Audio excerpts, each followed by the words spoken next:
Dans la gamme Volkswagen, il y aura fin 2018 5 SUV. Le plus petit va arriver bientôt, ce sera le T-Cross. Et juste au-dessus, c'est celui-là, le T-Roc. Avec 4,24 m de long, il se place de façon un petit peu à cheval entre un capture et les SUV compacts type 3008. La gamme des motorisations en essence part de 115 chevaux avec un 3 cylindres à 190 chevaux. Les 190 chevaux sont obligatoirement associés à la transmission intégrale.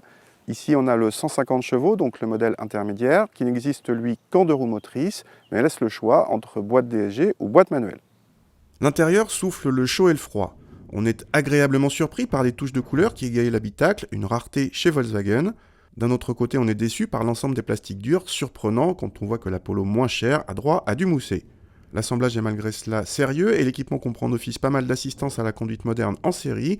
En revanche, le combiné d'instruments numériques de notre modèle d'essai reste en option, de même que plusieurs autres équipements de confort qu'on aurait aimé voir en série vu le prix élevé.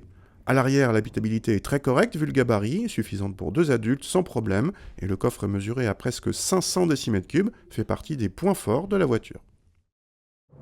Ce T-Roc, même s'il est un peu plus grand qu'un Captur, reste parmi les petits SUV. Et dans le genre, il est plutôt dynamique, presque agile vu la catégorie. Il est en tout cas pas trop lourd, ça se sent. Il n'y a pas beaucoup d'inertie.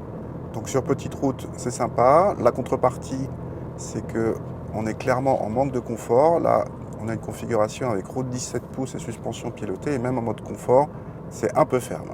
Ce moteur, il est très bien. Il est assez discret, doux à l'utilisation. Il reprend volontiers à 2000 tours. Il octroie des performances largement suffisantes. Il est évidemment plus performant que le 115 chevaux et peut-être plus intéressant pour la partie dynamique que le 190 chevaux qui oblige les 4 roues motrices. Là, on reste en 2 roues motrices, donc l'ensemble est plus léger. C'est sans doute un très bon choix dans la gamme essence.